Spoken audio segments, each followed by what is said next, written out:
Assalamualaikum warahmatullahi wabarakatuh. Innal hamdalillah nahmaduhu wa nasta'inuhu wa nastaghfiruhu wa na'udzu billahi min shururi anfusina wa min sayyiati a'malina may yahdihillahu fala mudilla lahu wa man yudlil fala hadiya lahu.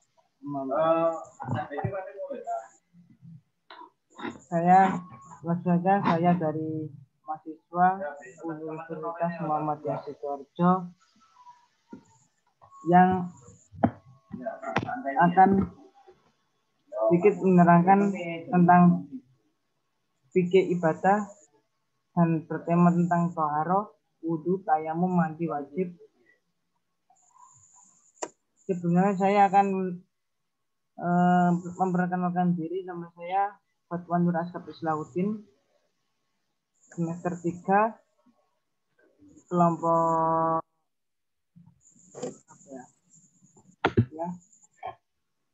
dan sebelumnya saya akan ditemani oleh teman saya, yakni nama Mbak Karisma Novi Anjani Pahudi. Langsung saja saya akan menerangkan tentang bab wudu. Sebelumnya saya akan membacakan surat Al-Quran, ayat Al-Quran. A'udzu billahi minasy syaithanir rajim. Bismillahirrahmanirrahim. Kuntum ila sholati fasilu wujuhakum wa aydiyakum ilal marafiqi ya ayyuhalladzina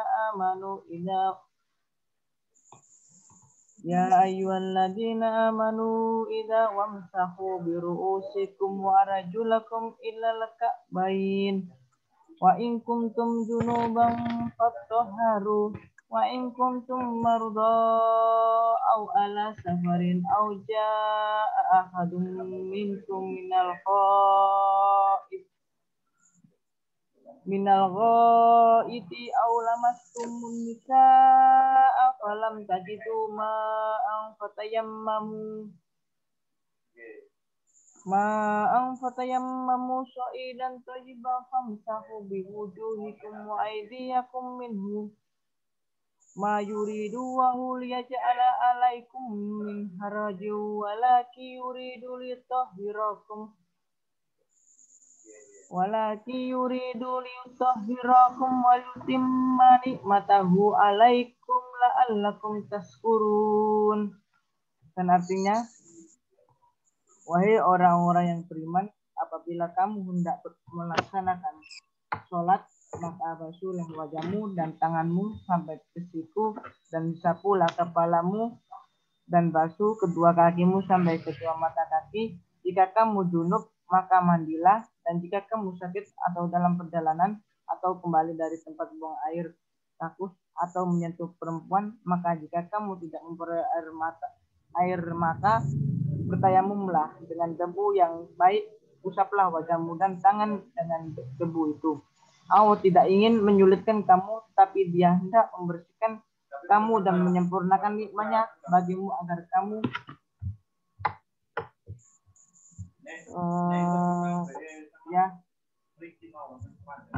selanjutnya macam-macam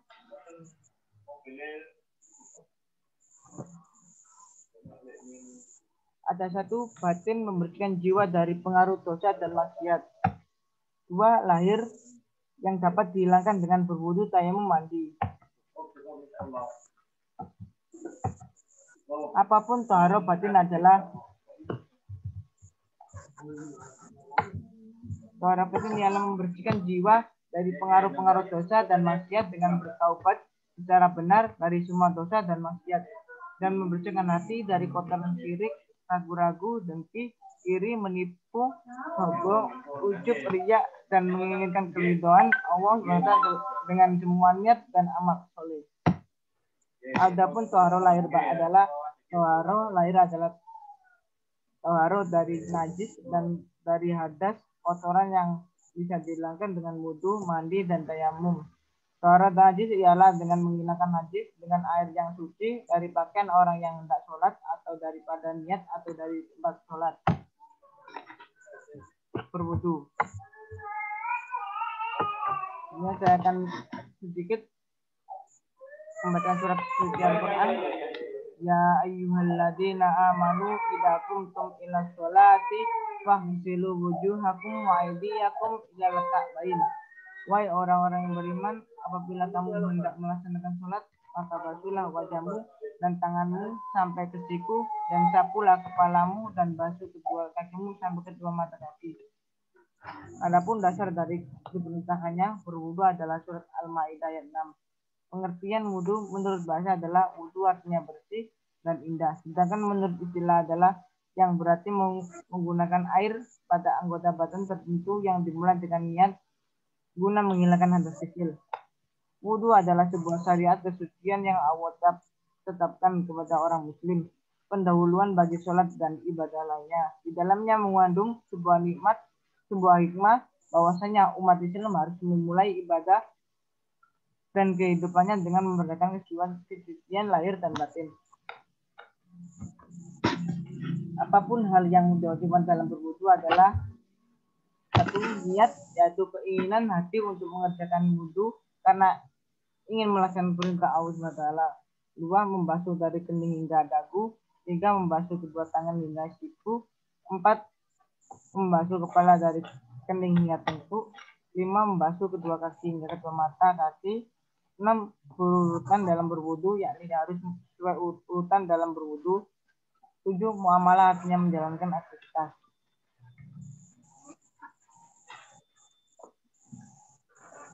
Hal-hal yang sunnah dalam berwudu. Menyebut nama Allah SWT ketika berwudu dengan mengucapkan bismillah. 2. Membersihkan kedua telapak tangan hingga 3 kali sebelum dimasukkan ke dalam tempat wudu jika seorang habis bangun tidur. 3. Membersihkan gigi dengan siwak atau gosok gigi. 4. Berkumur. 5. Insistop, menghirup air ke hidung ya, atau ikhtiar, mengeluarkan air dari hidung setelah menghirupnya. 6. Mengalirkan air ke jenggot. 7. Membasuh anggota wudu sebanyak 3 kali karena kewajiban membasuhnya 1 kali, dan maka membasuh anggota wudu 3 kali adalah disunahkan. 8. Membasuh ke telinga bagian luar dalam dengan mengalirkan air ke jari-jari, tangan, dan kaki.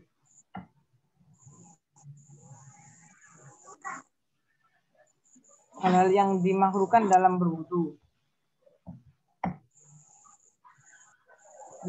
Berwudu di tempat najis karena kan najis tersebut mengenai dirinya. 2. Membasuh lebih dari 3 kali karena Nabi Muhammad SAW bersabda, barang siapa lebih dari 3 kali maka dia berbuat salah dan zalim. 3. Berlebih-lebih dalam menggunakan air. 4.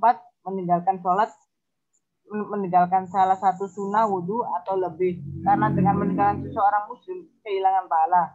5. Berwudu dengan air sisa wudu wanita. Hal-hal yang diharapkan dalam berwudu, sesuatu yang keluar dari lubang manusia atau kemudian dari bubur. Tidur berat jika seorang melakukannya dengan berbaring. Hilangnya akal dan perasaan, misalnya pingsan, mabuk, atau gila. 4. Menyentuh kemaluan dengan telapak tangan hingga bagian dalam. 5. Murtad. 6. Memakan daging unta. 7. Menyentuh wanita dengan syahwat. Tata cara berwudu. Tata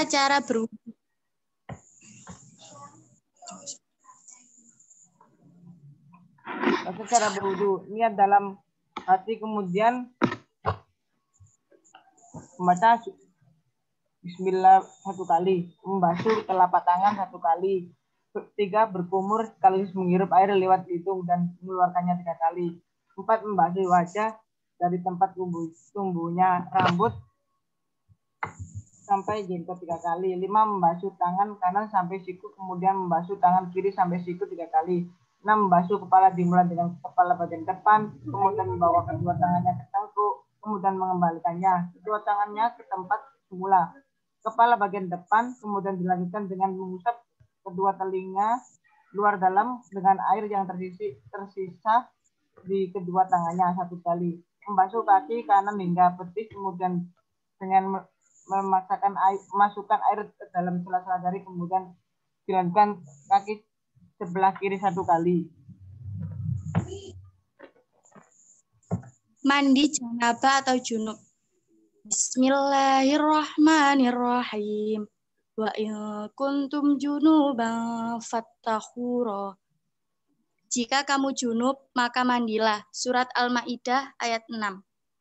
Mandi wajib adalah mandi yang bertujuan untuk menghilangkan hadas besar. Adapun tata cara mandi janabah dibagi menjadi 2. Yang pertama, cara yang sederhana. Yang kedua, cara yang sempurna. Tata cara mandi junub yang sederhana. Cara mandi janabah yang sederhana namun mencukupi sah adalah cukup dengan niat dalam hati, kemudian mengguyurkan air ke dalam seluruh tubuh secara merata hingga mengenai rambut dan kulitnya. Kedua, tata cara yang sempurna. Niat sebelum memulai mandi junub, maka wajib berniat dalam hati, karena niat merupakan pembeda antara mandi biasa dan mandi junub. Kedua, mencuci telapak tangan sebelum memasukkannya di dalam wadah air. Ketiga, mencuci kemaluan dengan tangan kiri. Keempat, menggosok telapak tangan kiri ke tanah atau sabun. Kelima, berwudu. Maimun radhiyallahu berkata bahwasanya Nabi berwudu ketika hendak sholat tanpa mencuci kaki. 6. Menyela-nyela rambut dengan jari jemari hingga kulit kepala terasa basah. 7. Menuangkan air ke kepala sebanyak 3 kali. 8. Mengguyurkan air ke seluruh badan. 9. Mencuci kedua kaki. Dan sebaiknya mendahulukan bagian yang kanan, kemudian kiri.